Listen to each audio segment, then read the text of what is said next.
Kunjabi Hari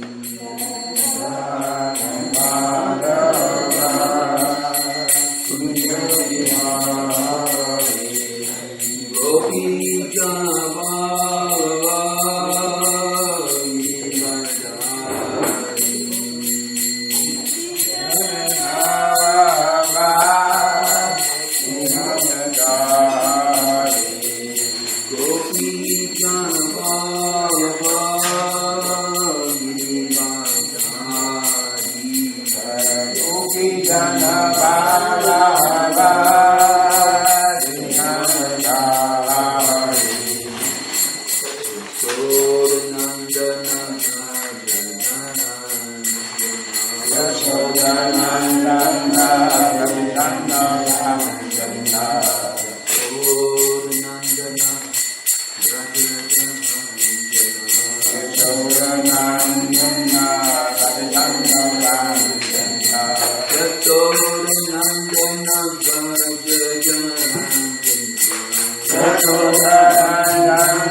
Sri Bhaktivedanta Swami Srila Prabhupada Ki Jai.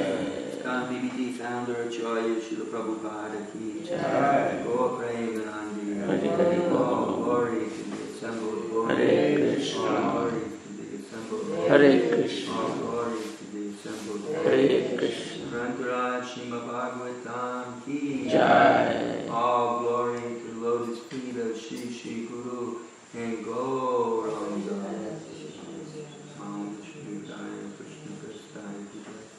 Srimad Bhaktivedanta Swami Namaste Saraswati Deve Guruvacharya Nirvise Sunyavadi Paschachade Svatadine.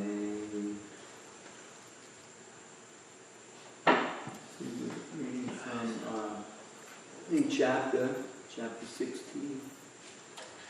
And the title of the chapter is what? Does anybody know what the title is?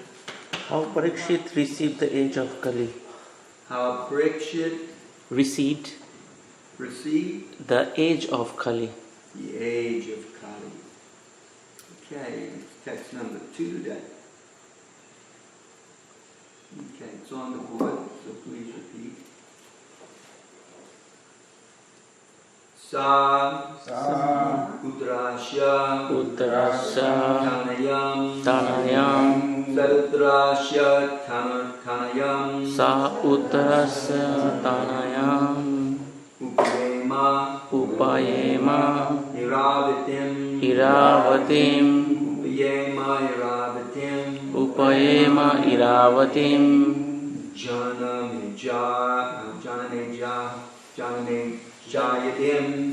Janame Jayadhims Chaturas Janame Jayadhims Chaturas Tashyam Upadayat Sutan Tashyam Upadayat Sutan Sautrasya Tanayam Upayema Iravatim Janame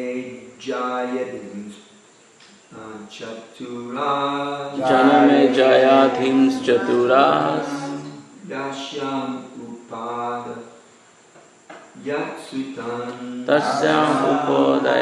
Sutan Sarutrasya Tanayam Upayema Iravatim Janame Jayadhims Chaturas Tashyam Upadayat Sutan Sarutrasya Tanayam Upayema Iravatim Janame Jayadhims Chaturas Tashyam Upadayat Sutan Sa Uttarasya Tanayam Upayema Iravatim Janame Jayadhims Chaturas Tasyam Utpadayat Sutan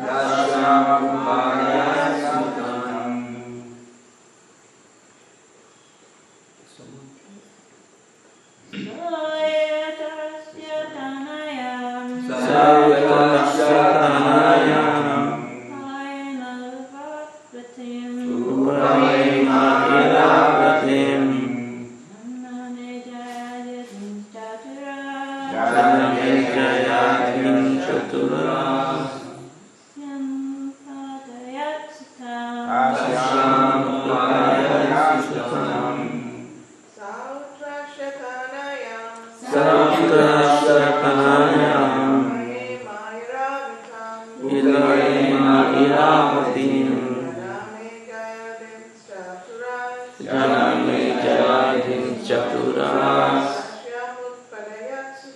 Tasyam Upadayatsutam Sautarasya Tanayam Sautrasya Kanayam Upayema Iravatim Upayema Iravatim Janame Jayadis Chaturas Janame Jayadin Chaturas Tasyam Utpadayatsutam Tasyam Upadayatsutam Salutrasya Tanayam Sautrasya Kanayam Upayema Iravatim Upayema Iravatim Janame Jayadin Chaturas Janame Jayadin Chaturas Tasyam Upadayatsutam Tasyam Upadayatsutam Saha He Uttarasya Uttarasya of King Uttara of King Uttara Tanayam daughter Upayeme married Iravati Janame Jaya Adin headed by Maharaj Janmejai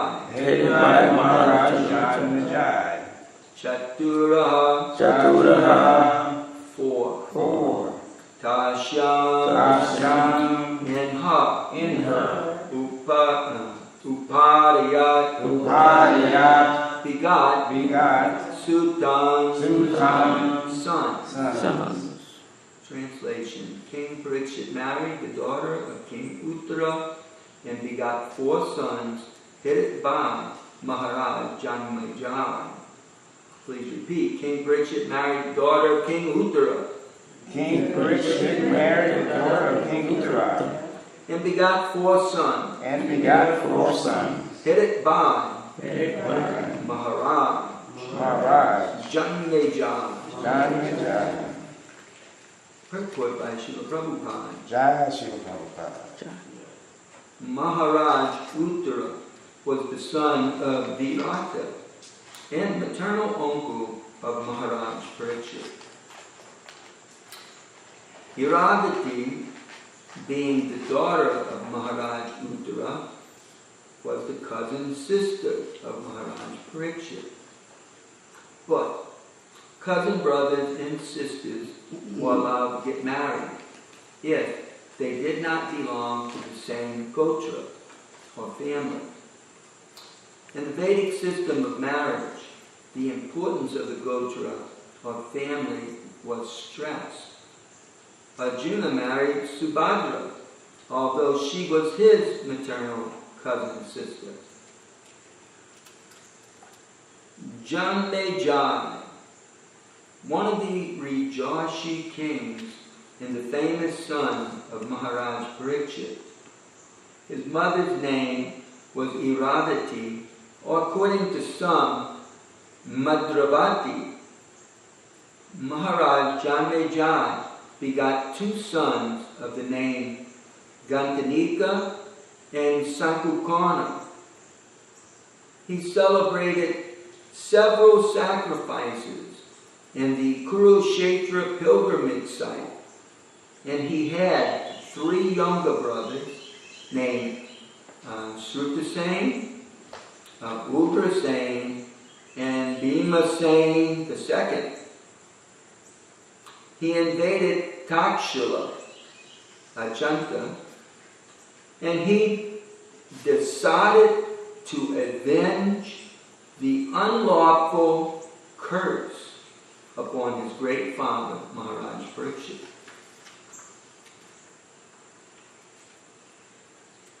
He performed a great sacrifice called Sopa Jaga to kill the race of serpents, including Takshika, which had bitten his father to death. On request from many influential demigods and sages, he had to change his decision kill the race of snakes. But despite stopping the sacrifice, he satisfied everyone concerned in the sacrifice by rewarding them properly.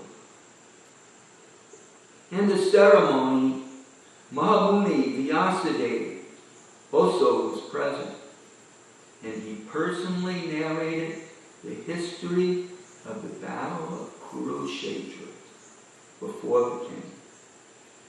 Later on, by the order of Vyasa, his disciple Vaisampayana narrated before the king the subject matter of Mahabharata. He was much affected by his great father's untimely death and was very anxious to see him again. And he expressed his desire before the great sage Vyasadeva. Vyasadeva also fulfilled his desire. His father was present before him, and he worshipped both his father and Vyasadeva with great respect and pomp. Being fully satisfied, he most magnificently gave charities to the Brahmanas present at the sacrifice. Thus ends the purport to the second verse of the 16th chapter of the first canto of the Srimad Bhagavatam, how Parikshit received the age of Kali. Srila Prabhupada ki jai. Om Ganadhiranda Shakayanjana Shakaya Kakshumilitam Yena Tasmai Shri Gurave Namah Ukam Garoti Vachalam Ungam Nandayate Girim Yakripa Tamaham Vande Shri Gurum Dinataranam Paramananda Madhavam Shri Chaitanya Iswaram Panchakalpya Trubhyascha Kripa Sindhuyeva Cha Patitam Namamanebhyo Vaishnavebhyo Namo Namaha Vaishnavebhyo Namo Namaha Shri Krishna Chaitanya Prabhu Nityananda Shri Advaita Gadadhar Shri Vasari Gaur Bhaktivinoda Hare Krishna Krishna Krishna Hare Hare Hare Rama, Rama Rama, Hare Hare. So here we hear about Navarajashi.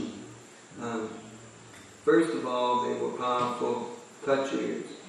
In our human society, we have these leadership figures who take control of the government and protect the rest of us, the Brahmanas, Vaishyas, and Sudras, as well as the ladies and children and old people. It's their responsibility to make sure they're protected.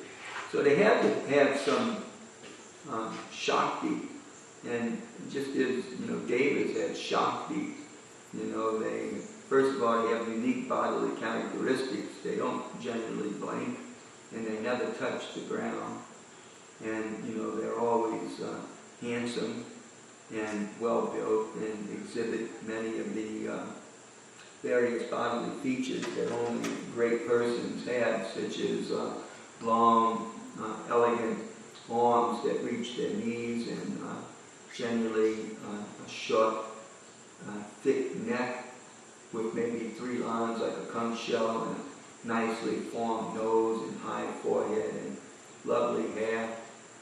They have these features that represent the best in society. The Devas do, and so do human beings, especially a Kshatriya. In fact, in the Chaitanya Bhagavat, we find that many times Lord Chaitanya, like, for example, when he was getting married the second time, and maybe even the first time, many people thought that the wedding was so grand, it was like the wedding of a prince. Or they had never seen, even when the prince came to town or the king came to town, that there was so much pomp. So you see even today when the president comes to town in a country that has just a little bit of wealth, you know, a big deal is made out of it, and there's all kinds of security and armed bodyguards, etc. So, you know, even Lord Chaitanya was many times described as a prince. In fact, before the Muslim Sultan, his minister described that, you know, he was like a prince. He looked like a prince. He was so beautiful. Because princes, you know, they always have all these lovely characteristics that you would expect to see amongst a leader of people. Otherwise, how can they be a leader? You know, Suryam, Tejo, Dritya, Daksham, Judah, Chapi, Apalyamam, Suryam, they're heroic. Tejo, they're also powerful. You know, they know all these martial arts, and at the same time they're quite versed in logic and argument. You know, they can make the best attorneys, defense attorney or prosecuting attorney. You know, they easily can simulate law, and they know how to keep order. So to do that, you need some tejas, some prowess. Surya, Tejo, Driti, and what good is, you know, prowess and heroism if there's no determination to carry it out? So you have to have that Driti, that determination, and Daksham, some resourcefulness, because you can't go into battle unarmed. You have to have some resources. Yuchapi, Apalyamam, and they will not turn and go the other way. You know, they're determined, they have the resources, and they have the prowess, and they are only known as heroes. They don't want to be known as anything else. So that's a natural Kshatriya. There's a few other characteristics which were brought out today that may be a bit different from all of these heroic type of characteristics. You know, that is described in the 18th chapter of the Gita, I think verse number 44, if I'm not mistaken. I can remember the one I want to talk about, but the other one isn't coming to mind right off the bat. So let me look at the sloka. Oh, yeah. Not that sloka, that's the Brahmin sloka. Here it is. Well, it's the first thing described. The second thing kind of goes along with what we just said. Ishwara Bhavascha.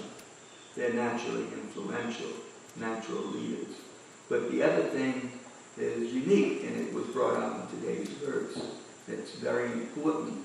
And Dana, they're generous. They're not mazas.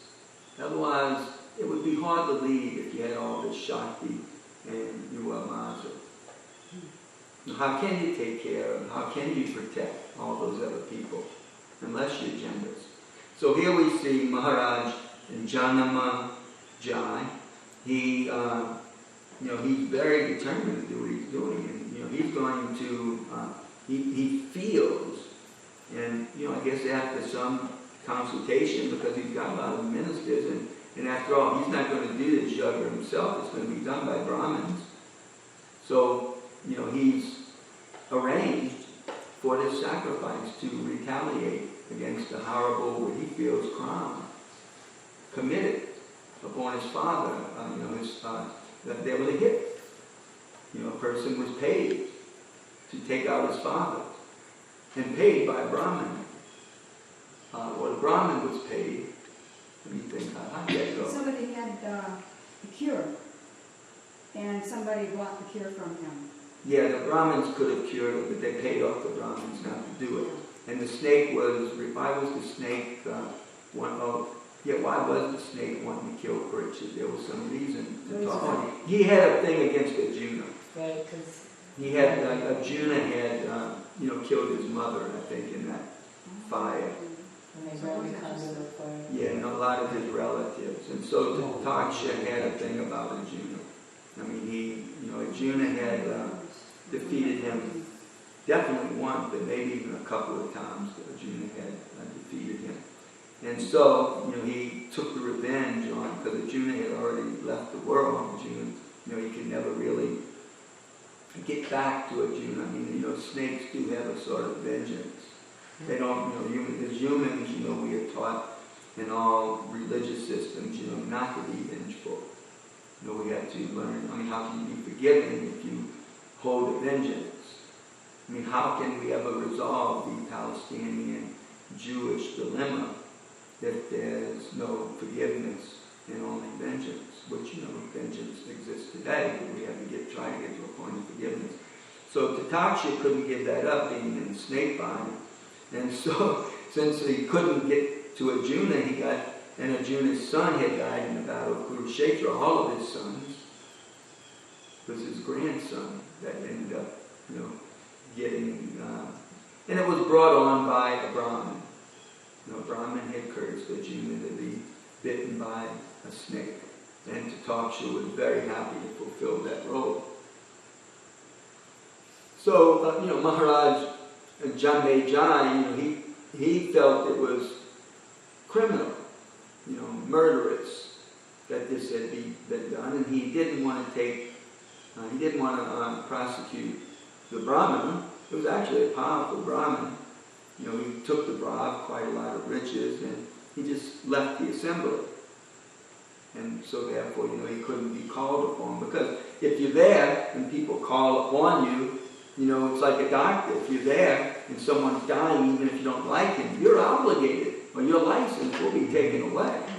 You can't turn your back. Now, you may put on a big act and do it in such a way that you fail, like sometimes, athletes have put on an act of doing their best, and they actually threw the game. That has happened. So, a doctor you wouldn't think it, but they could be so vengeful that they pretend to do the best they could, but yet, he just died, So, that has went on even in medicine. There's been nurses prosecuted for doing heinous crimes, and doctors as well. In Kali Yuga, it's an age of quarrel and hypocrisy, and people who do anything for money, practically speaking.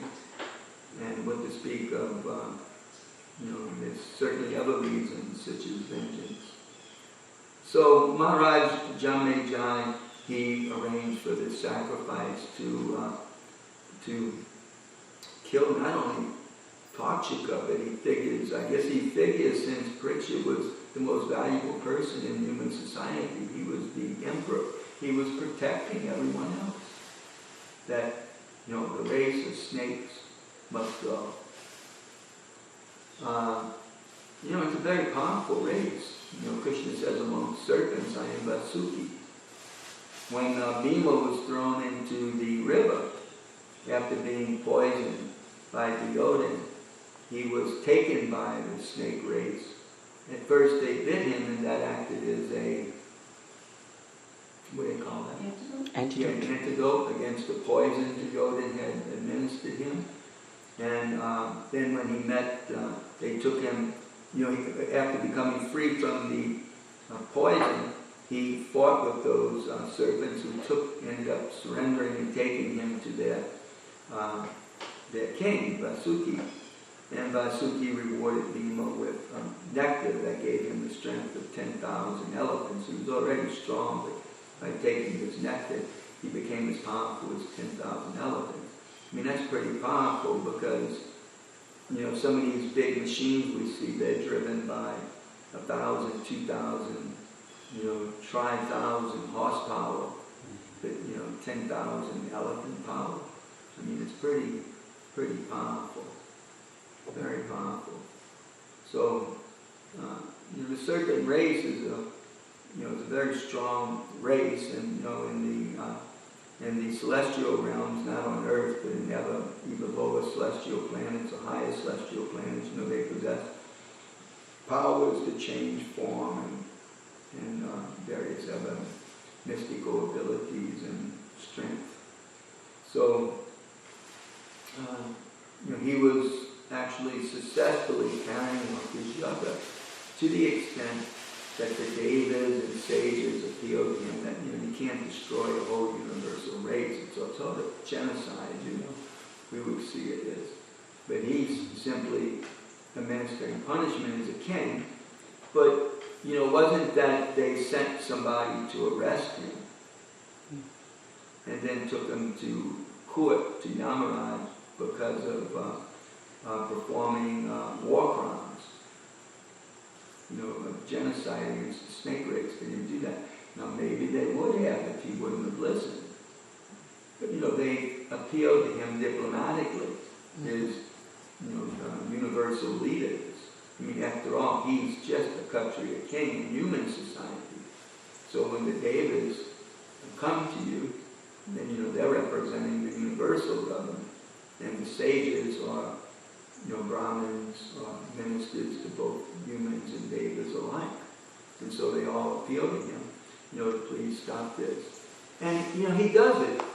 And not only does he do it, there's two ways a human mind could, probably more than two ways, but two definite ways that it could accept this. It could be, the mind could become, he could have became depressed. He couldn't fulfill his ambition, and the vengeance may have even stayed with him. Or he could have accepted it as, the will of providence. The gods have heard him. He's done what he had to do. I don't even know if the Taksha was killed in that yoga at that time. I don't know how the Taksha left the world, or if he's even still in it. Because this is only 5,000 years ago. So the Taksha very well could still be living. Anyhow, he didn't accept it in a depressed state, but he was jubilant. And proof of his jubilance is that he was able to carry out his duty perfectly. He was able to, because at any sacrifice, charity must be given. You don't only feed the Brahmins and the people, but you have to give charity, you have to give wealth. And so he was able to satisfy everyone, despite the sacrifice, being called off, so to speak. Like something that's called off, some games called off, or some festivals called off.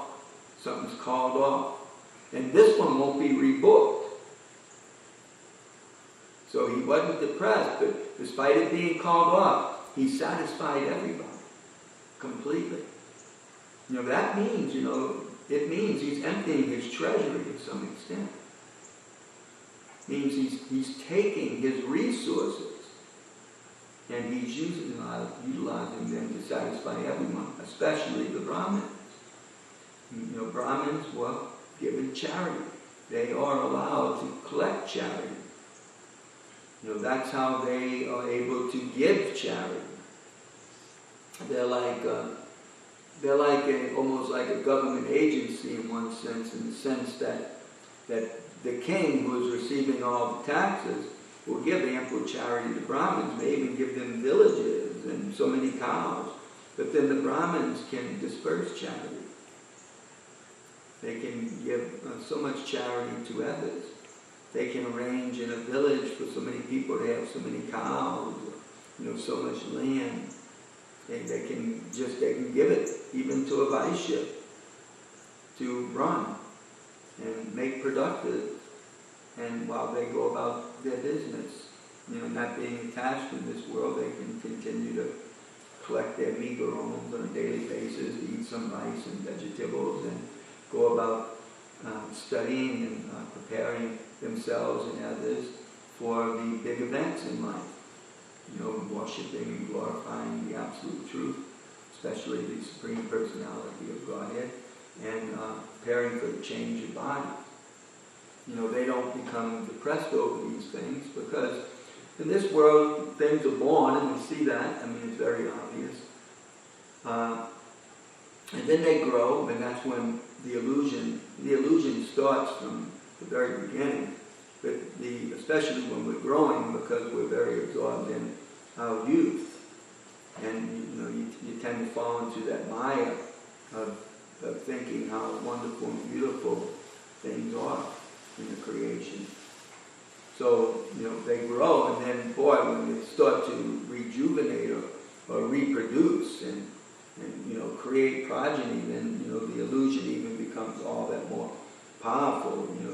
The attachment to family, and country, and home, and possessions, and friends, and just love and protection for everyone, just overwhelms the poor conditioned souls.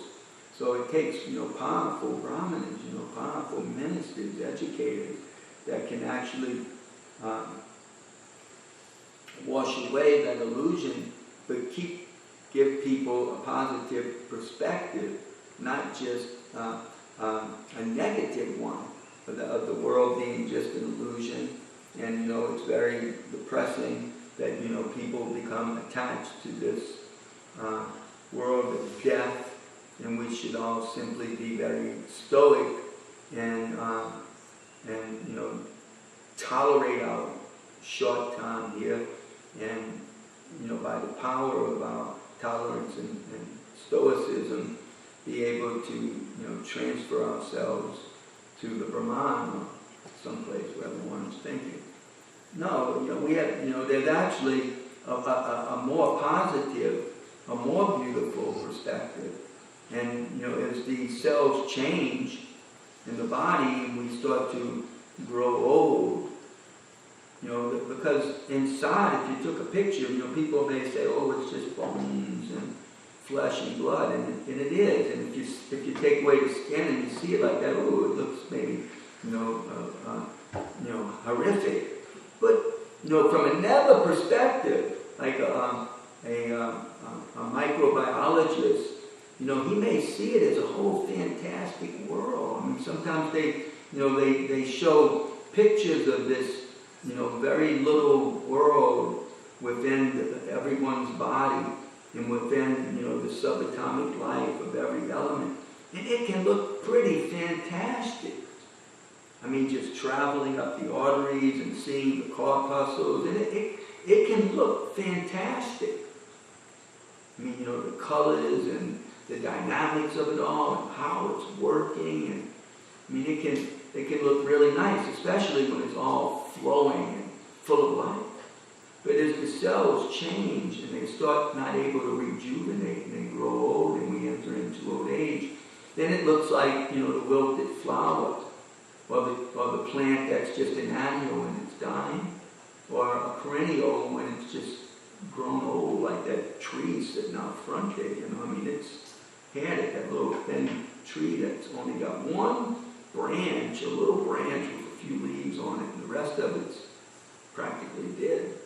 So similarly, when the body's dying, our perspective, our positive perspective comes from the Brahmins teaching us how we're not this body. It's just been a ship, and now that ship, it's like a booster. It's like a booster rocket. When they send the rockets into space, they send the space shuttle on a rocket, and then the rocket detaches and it drops. So this body's like that. It's like a rocket boosted. With the life of it, it's taking us to Krishna consciousness. To hear the education of the Brahmins, not of the materialists, of those narrow-minded so-called educated Brahmanas who are teaching us just politics and economic development and just science for living in this world, and who sort of divorce themselves slightly from the spiritual scientists.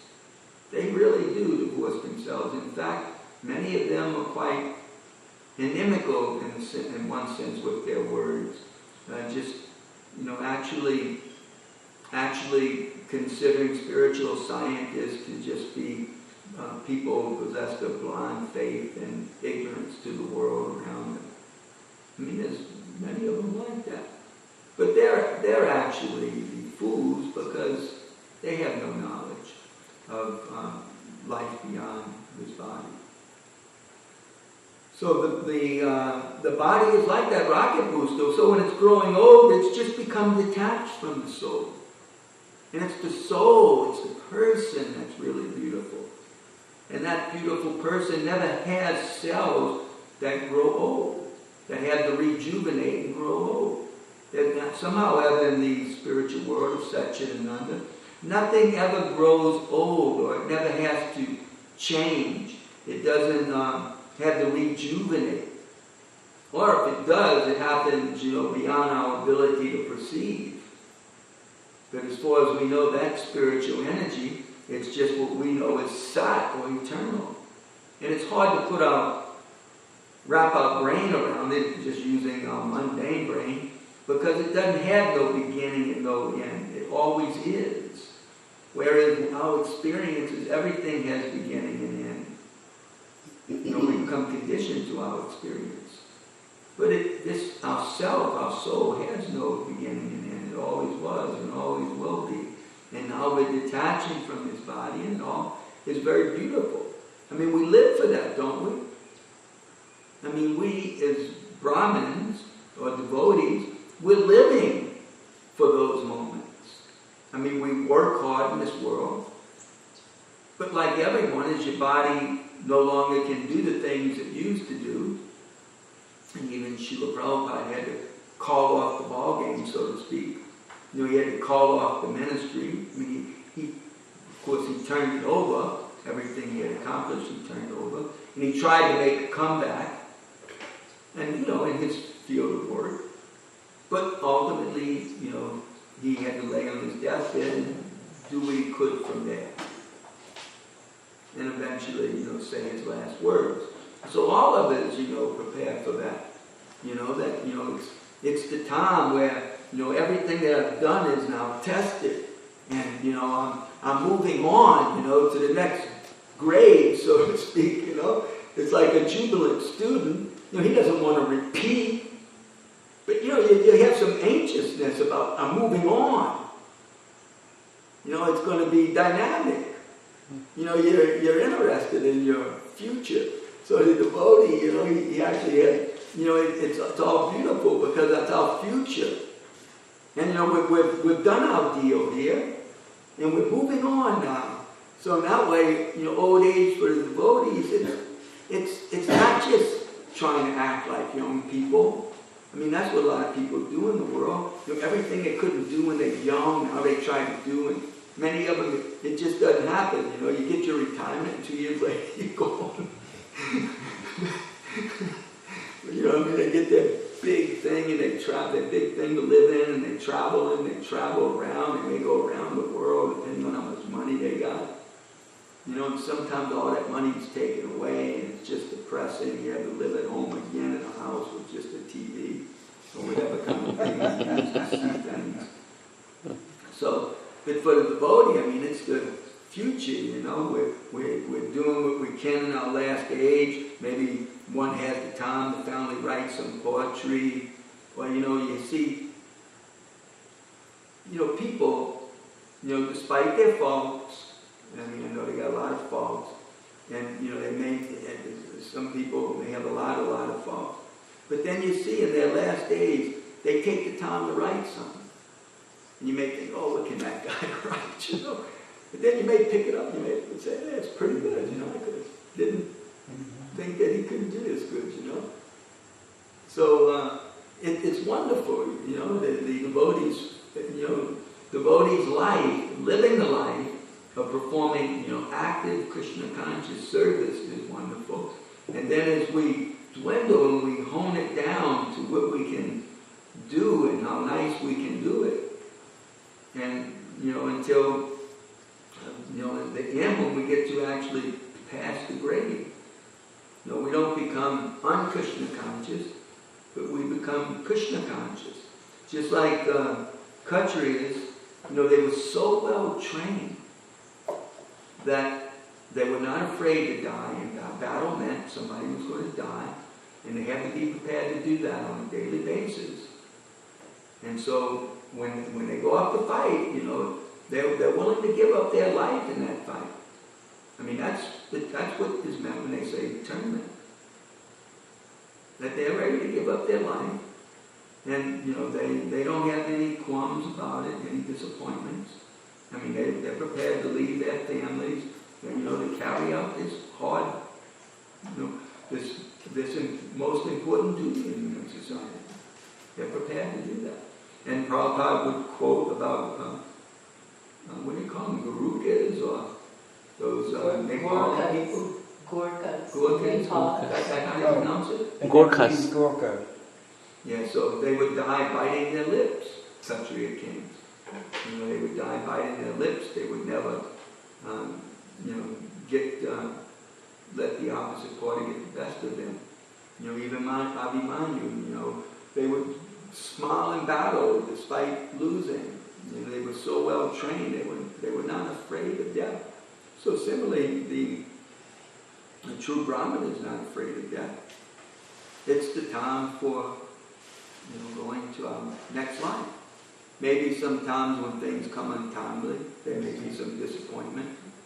For example, the sage that was hit by Dasarat's arrow, or others, I can't remember, there were so many of them, that, they were the sage they had become deer, so that they could... That was Pandu. Yeah, Pandu, so that sage and his wife, they became deer, so they could enjoy procreation at a certain time, and they didn't expect that they would be killed because that was against the laws of hunting, to shoot animals while they were engaged in procreating. So somehow Pandu did that. But Dasarath also shot a boy. Yeah, he shot a boy. Yeah. So, all those Brahmins became disappointed, and their anger came out, and they cursed him. But it was untimely and unfair. It was a wrongdoing. So they punished him, and then they went on to their next one. So we'll end here.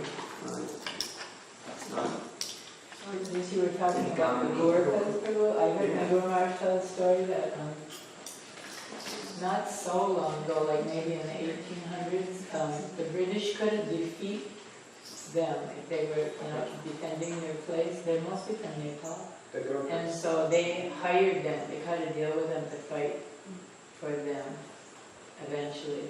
But the way that came about is that when they were battling them, the Gorkhas and the British, it was one general that, like in the things that they were issued for their service, one of the things was a dinner plate that they carried in their pack. And so the general was sliced with a sword across his abdomen, and his intestines were falling out. And he took his dinner plate and he shoved them back in and held it, and then just kept fighting. So they actually put up a statue to the man, and then they said, we can't, beat these guys. We're going to get them to join us. Says a devotee in ISKCON like that. He was a powerful leader during Prabhupada's time. Karanda ran his BBT. So when Prabhupada left, Karanda was put in charge of the Bombay at that time restaurant at Almandia. And there was another devotee who had come under some black magic influence. He had went someplace and he was given some things, and his mind had become influenced by some dark things. And he actually went to the restaurant and he sliced Kranda across the belly twice with a razor blade. And Kranda's intestines were falling out. And it's described by a devotee who was right there, so I can't remember who he is right off. Golly, I just talked to that devotee. Anyway, it's Tejas actually. He held his intestines in. He chased after the person and said, get him, get him. And then all the other devotees got up and saw what was going on, and they all surrounded him. And so what he did was, before going to the hospital, holding his intestines in, he perfectly sat there and instructed everyone what their duties were, because he was in charge and what to do. And then he went on off to the hospital. Wow. He was actually a former Marine or Army person before he became Prabhupada. Is he still around? As far as I know, he's alive. He had a brother who was also The fairly brother patient well known. passed. He passed away, but I think Karanda is still alive, and he may, I don't know where he lives. But he was very dear to Prabhupada. He helped Prabhupada a lot. Yeah, Mother Colleen. Apparently, when the British had to give up, or they left India, the one stipulation they did have is that they would always have the Gurkhas, they could call on them to fight in any battle they would have henceforward, I guess. Well, that was a separate deal because the Gurkhas come from Nepal, which is independent from the Indian governments. They have their own governments. So they probably worked out some deal. I mean, it's a poor country, so I'm sure they pay them something. You know, that's how they get. They're mercenaries. They're professional soldiers. So they hired. Even in the American Revolution, the British had hired so many German soldiers, and the Americans. They had hired the German soldiers, but the Americans, I don't know how many they had hired because they didn't have as much money. But they made diplomacy with France, because at that time France and England were fighting against one another. It was all right before Napoleon went on to Napoleon was finally defeated in Waterloo. But at that time the British, had just lost French Canada, all their possessions in North America. So they supported the American Revolution, and it's doubtful that the colonies would have gained their independence without France's assistance. But Astika knows about the snake sacrifice because his namesake was involved. Isn't it, Prabhu? Yeah, that's. Your what? So she's referring to the person who stopped the sacrifice, the snake sacrifice. His name was Astika. Oh, okay. Astika Muni. Astika who did that. Yeah. He's a sage, right? Yeah, he's a sage. Okay. And I just Googled it, and Kataksha, he wasn't there initially, and then Janamajaya had his men go and find him, and they were dragging him there and bowing to throw him also in the fire, and then Astika came at that critical time, and his mother was a Naga, and His mother name is a demigoddess named Manasa or Jarakratu, who is the demigoddess for the snakes and serpents. And she is the sister of the birds, right? The demigoddess of the birds. And she had won some wager against her sister. Only that Garuda was able to free his mother from, right? She is actually daughter of Kashyap Muni, and she was born of Kashyap Muni's meditation. So from his mind, so that's why she's called Manasa, from mind, man. And actually, I think someone requested Kashyap Muni. They were, or maybe a group of sages who were being tortured by the snakes. So they said, okay, please help us with that. And he, I think, created Manasa, and then she kind of became the head of these snakes and serpents. And whoever would worship her would, the snake will not attack, something like that. So she is also worshipped in rural Bengal, especially in Bangladesh. Yeah. And so, do you know that story though between her and her sister?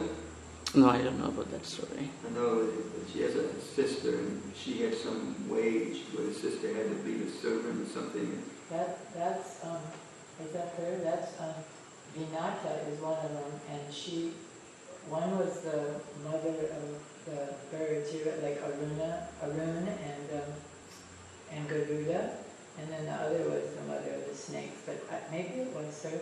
And then they had a wager where they were supposed to tell what color was the tail of a horse, some celestial horse, and so the mother of the snakes told her sons, go and hold, the horse's tail was white, and so the other sister said, oh, well, it's white, she knows white, but then the one that they had the wager with, she told that her sons, go and hold on to the tail of the horse, And because they were black, there were so many of them, then the tail became black. So by her, intrigue, then she won the bet.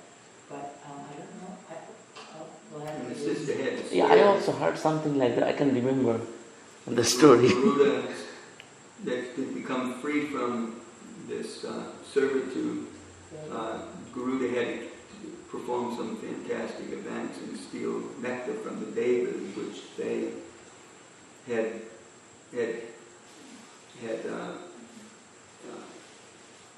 put in a very safe way, something like when Arjuna had to shoot the arrow through the wheel, looking only at a pail of water.